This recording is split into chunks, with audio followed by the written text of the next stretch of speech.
नमस्कार दोस्तों, स्वागत है आपका हमारे YouTube channel the amazing world अद्भुत दुनिया की एक नई सीरीज धर्म चक्र के एक और वीडियो में। दोस्तों, आज का हमारा टॉपिक है मुसलमान गाय का मीट क्यों खाते हैं। दोस्तों, इस्लाम धर्म एक ऐसा धर्म है जो अक्सर अपनी कट्टरपंथा के लिए सारी दुनिया में जाना जाता है।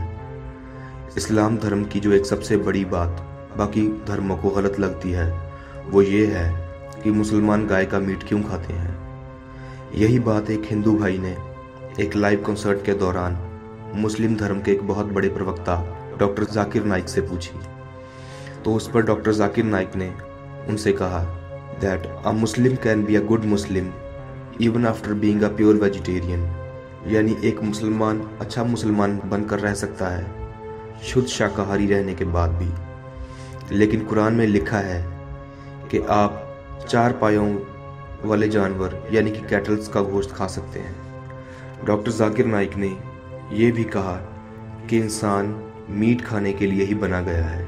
इसके लिए उन्होंने जानवरों का उदाहरण देते हुए कहा कि शाकाहारी जानवर या हार्बीवोरस के दांत अगर आप देखेंगे तो पाएंगे कि उनके दांत बिल्कुल चपटे होते हैं। वो सिर्फ घास फूस या भाजी पाला ही खा सकते हैं। अगर आप मांसाहारी जानवरों के दांत देखेंगे तो उनके दांत नुकीले होते हैं। वो सिर्फ मांस खा सकते हैं, वो घास फूस नहीं खा सकते। लेकिन अगर आप इंसानों के दांत देखेंगे तो पाएंगे कि इंसानों के पास हार्बीवोरस सेट ऑफ टीथ यानी कि शाकाहारी दांत और कार्निवोरस सेट ऑफ टीथ यानी कि मांसाहारी दांत दोनों होते हैं। तो अगर भगवान चाहते हैं कि इंसान सिर्फ शाकाहारी खाना खाए तो इंसान को सिर्फ हार्बीवोरस सेट ऑफ टीथ यानी कि शाकाहारी दांत क्यों नहीं दिए। यहाँ तक कि इंसानों की पाचन प्रणाली भी इस तरह से बनाई गई है कि वो शाकाहारी खाना और मांसाहारी खाना दोनों को पचा सकते हैं। तो साइंटिफिकली भी हमारा शरीर शाकाहारी और मांसाहारी दोनों तरह के खाने खाने के लिए अनुकूल है। उसके बाद डॉक्टर जाकिर नाइक ने यह भी कहा कि हिंदुओं को भी मीट खाने के लिए कोई मनाही नहीं है। इसके लिए उन्होंने बताया कि मनुस्मृति के अध्याय नंबर 5 श्लोका नंबर 30 में लिखा है कि अगर आप खाने वाली चीज़ खा रहे हैं जो कि खाई जा सकती है तो आप कोई गुनाह नहीं कर रहे हैं, क्योंकि भगवान ने कुछ चीज़ें बनाई हैं खाने के लिए और कुछ खाई जाने के लिए। Means some to eat and some to be eaten. Manusmriti के अध्याय नंबर 5 श्लोका नंबर 21 में लिखा है कि अगर आप पूजा के लिए जानवरों का कत्ल करते हैं तो आप कोई गुनाह नहीं करते।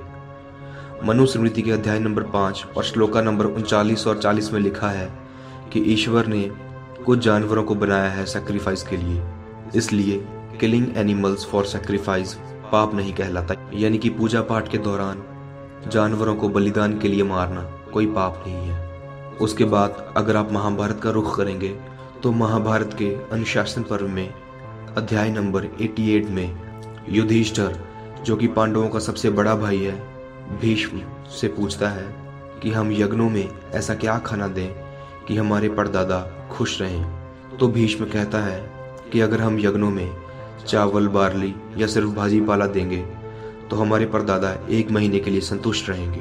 अगर हम मछली देंगे तो हमारे परदादा 2 महीनों के लिए संतुष्ट रहेंगे। गोश्त देंगे तो 3 महीनों के लिए हमारे परदादा खुश रहेंगे। अगर हम खरगोश देंगे तो 4 महीनों के लिए हमारे परदादा खुश रहेंगे। बकरी देंगे तो 5 महीनों के लिए, सूअर देंगे तो 6 महीनों के लिए, परिंदा देंगे तो 7 महीनों के लिए, हिरन देंगे तो 8 महीनों के लिए।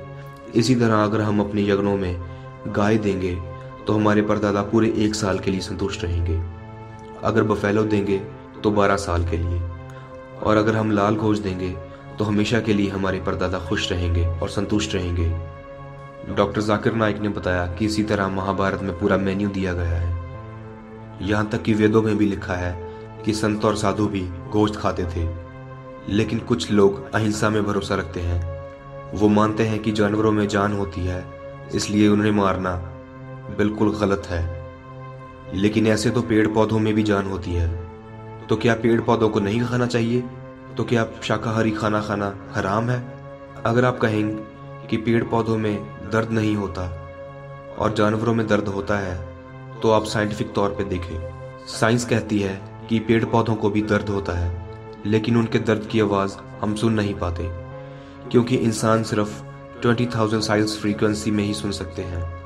पर अगर आप कहें कि पेड़ पौधों के पास सिर्फ 3 सेंसेस होते हैं और जानवरों के पास 5 सेंसेस होते हैं, तो मान लीजिए आपके घर एक बेटा पैदा होता है जिसके सिर्फ 3 सेंसेस होते हैं। उसके पास 2 सेंसेस नहीं है, वो सुन नहीं सकता और बोल नहीं सकता। और जब वो बड़ा होता है तो कोई उसका कत्ल कर देता है, तो क्या आप कोर्ट में जाकर ये कहेंगे कि मिलॉर्ड, कातिल को कम सजा दें क्योंकि मेरा भाई गूंगा और बहरा था?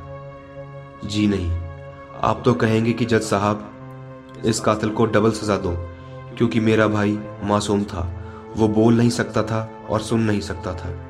तो अगर हिंदू लोग कहते हैं कि गाय का गोश्त खाना हराम है, तो उन्हें अपने धर्म ग्रंथों को अच्छी तरह से पढ़ना चाहिए। ये सब जाकिर नाइक की कुछ कही हुई बातें थी जो हमने आपके सामने रखी। दोस्तों, ऐसे ही अद्भुत वीडियोस के लिए प्लीज़ हमारे चैनल को सब्सक्राइब कीजिए और सब्सक्राइब बटन के पास वाले घंटी वाले आइकन को ज़रूर दबाइए, क्योंकि यह चैनल आपके लिए बहुत रोमांचक और बहुत ज्ञानवर्धक साबित होगा। धन्यवाद।